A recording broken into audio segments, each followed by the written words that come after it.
જય માતાજી બધાયને। જો આપણે આજે તીખી પૂરી બનાવી છે અને બહુ સરસ પણ બની છે। આગળ અમારી રેસીપી તમે જોજો, મેં કઈ રીતની બનાવી છે, તમે પણ એ રીતની બનાવજો અને આ ઘરે બને ને બહુ સરસ બને છે। ખાવામાં પણ બહુ સરસ લાગે છે, આપણે બધા હારે ખાવામાં મજા આવે। આ જો આજે આપણે બનાવવાની છે તીખી પૂરી। હા, નાખી દીધું આપણે પાણી, સ્વાદ પ્રમાણે મીઠું, આ છે મરચું। તીખી પૂરી સરસ બને એકદમ અને ખાવામાં પણ ટેસ્ટી લાગે। આ છે હળદર, હળદર ને બધું આપણે એ રીતનું ઝાઝું નાખવાનું છે। આ છે આપણે જીરું, જીરું નાખો એટલે સ્વાદ એનો સારો આવે। અને આ છે આપણે કોથમરી, કોથમરી આપણે તૈયાર રાખી હતી એટલે એ પ્રમાણે નાખી દેવાની એમાં પાણીમાં। હવે આપણે નાખી દેવી મોણ, આ તેલ નાખવાનું એટલે મોણ દેવાઈ જાય એમાં 2 પાવડા તેલ। હવે આપણે આ ઘઉંનો લોટ લઈને એને જો આ રીતનો સાળીને અને લોટ બાંધી લેવાનો છે સરસ મજાનો એકદમ। બહુ કઠણ નહીં રાખવાનો, બહુ ઢીલો નહીં રાખવાનો અને માપ સરસ મજાનો રાખવાનો છે એટલે બહુ સરસ બને આપણી પૂરી, ખાવામાં પણ મજા આવે અને બહુ ટેસ્ટી બને। જો આપણે લોટ એટલો સાળી લીધો છે, પછી જરૂર પડે તો નાખવાનું।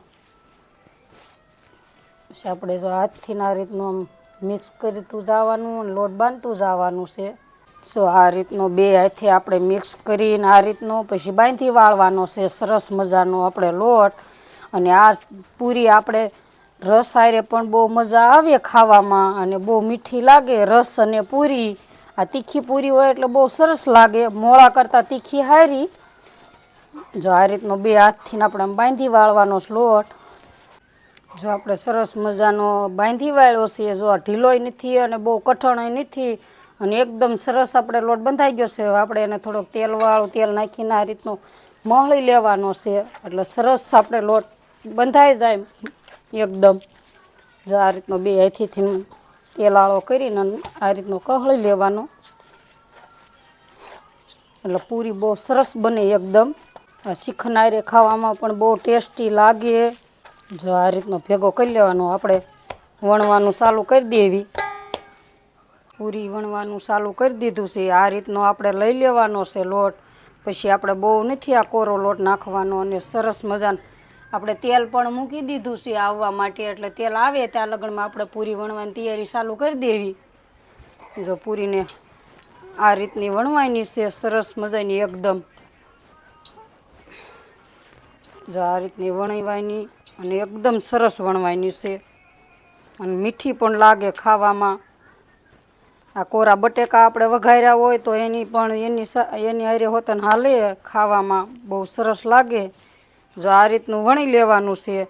આપણે ગોળ પૂરી નથી કરતા, આપણે જો ચાકુના મદદથી આ રીતની કાપીને અને જો આ રીતની આમ મૂકવાની આમાં ડીશમાં, પછી તેલ આપણું આવે એટલે આપણે તળવાની અને જો આ રીતની આપણે બનાવવાની છે બધી પૂરી।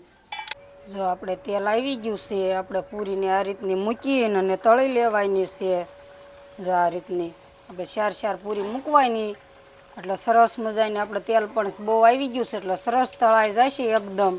જો આ રીતની 2 બાજુ શેડવવાની પૂરીને એટલે બહુ મસ્તીની થાય આ પૂરી। તીખી પૂરી બહુ ખાવામાં પણ મજા આવે આપણને અને મજા આમ બધા હારે હાલે। જો આ રીતની શેડવી લેવાની છે, બળવા નહીં દેવાની ને એકદમ સરસ શેડવવાની છે।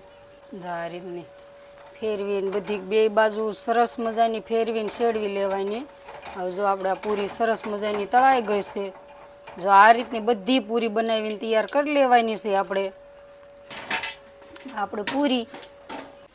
જો આપણે તીખી પૂરી બનીને તૈયાર થઈ ગઈ છે અને અસલ એકદમ સોફ્ટ બની છે, ખાવામાં મીઠી લાગે અને સરસ એકદમ બની છે અને બહુ મસ્ત લાગે ખાવામાં। અને આ તીખી પૂરી સરસ એટલે સરસ મજા આવે ખાવામાં। લાઈક કરી દીજો, શેર કરી દીજો, સબસ્ક્રાઈબ કરી દીજો।